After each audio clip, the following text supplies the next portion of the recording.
नमस्कार दोस्तों उपराष्ट्रपति जगदीप धनखड़ ने सोमवार देर शाम अपने पद से इस्तीफा दे दिया। दोस्तों इस्तीफे के पीछे उन्होंने स्वस्थ कारणों का हवाला दिया। दोस्तों उपराष्ट्रपति का इस्तीफा ऐसे समय पे सामने आया है जब संसद में मानसून सत्र शुरू हुआ था। दोस्तों आपको बता दूं कि भारत में राष्ट्रपति के बाद उपराष्ट्रपति का जो पद होता है वह दूसरा सबसे बड़ा संवैधानिक पद होता है। ऐसे में दोस्तों आइए आज की वीडियो में बात करते हैं कि अगर कोई उपराष्ट्रपति अपने पद से इस्तीफा दे दे तो अगले चुनाव कब और कैसे होता है, उपराष्ट्रपति के चुनाव की प्रक्रिया क्या होता है। साथ ही साथ दोस्तों हम लोग यह भी जानेंगे कि जब तक नया उपराष्ट्रपति चुन नहीं लिया जाता है तब तक यह पद कौन संभालता है। तो दोस्तों आप मेरे साथ वीडियो के अंत तक बने रहें। तो चलिए वीडियो स्टार्ट करते हैं। दोस्तों आपको बता दूं कि भारत का उपराष्ट्रपति का जो पद होता है वह अमेरिका के उपराष्ट्रपति के तर्ज पर बनाया गया है। दोस्तों भारत में उपराष्ट्रपति देश का दूसरा सबसे बड़ा पद होता है, क्योंकि दोस्तों राष्ट्रपति का पद जब खाली होता है तो उस समय उपराष्ट्रपति ही इसकी जिम्मेदारी संभालता है। ही नहीं दोस्तों उपराष्ट्रपति राज्यसभा का सभापति भी होता है।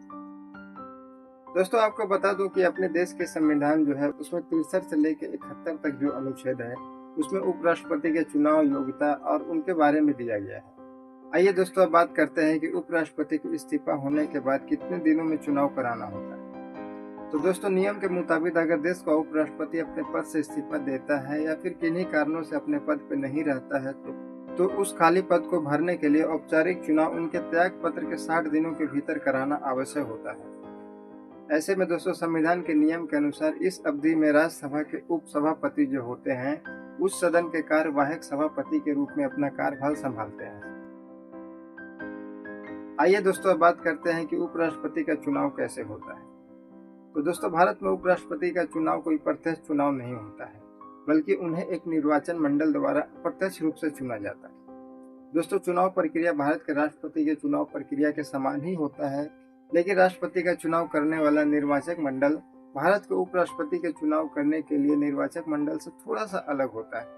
दोस्तों होता क्या है कि उपराष्ट्रपति के जो निर्वाचक मंडल होता है उसमें संसद के दोनों सदनों के निर्वाचित और मनोनीत सदस्य भाग लेते हैं, लेकिन दोस्तों राष्ट्रपति का जो चुनाव होता है उसमें मनोनीत सदस्य निर्वाचक मंडल का हिस्सा नहीं होता। इसके अलावा दोस्तों उपराष्ट्रपति के चुनाव में राज्यों की भी कोई भूमिका नहीं होता है, लेकिन वही दोस्तों राष्ट्रपति के चुनाव में राज्य के विधानसभाओं के निर्वाचित सदस्य निर्वाचक मंडल का हिस्सा होते हैं।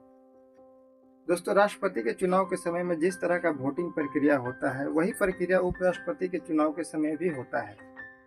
दोस्तों इस चुनाव के दौरान एक खास तरह का वोटिंग होता है जिसे सिंगल ट्रांसफरेबल वोट सिस्टम कहते हैं। इस दौरान वोटर को एक ही वोट देना होता है, लेकिन उसे अपनी पसंद के आधार पर प्राथमिकता तय करनी होती है। दोस्तों अपना कार्यकाल पूरा होने से पहले इस्तीफा देने वाले भारत के पहले उपराष्ट्रपति बीबी गिरी थे। मई 1969 में जाकिर हुसैन के निधन के बाद बीबी गिरी ने कार्यवाहक राष्ट्रपति का पद संभाला था। दोस्तों बीबी गिरी के बाद रामास्वामी वेंकटन रमन ने अपना कार्यकाल पूरा होने से पहले अपने पद से इस्तीफा देने वाले दूसरे उपराष्ट्रपति बने थे। उसके बाद अब तीसरे नंबर पे धनखड़ जी हुए हैं। तो दोस्तों आज की वीडियो में बस इतना ही, फिर मिलते हैं किसी अगले वीडियो के साथ। तब तक के लिए नमस्कार।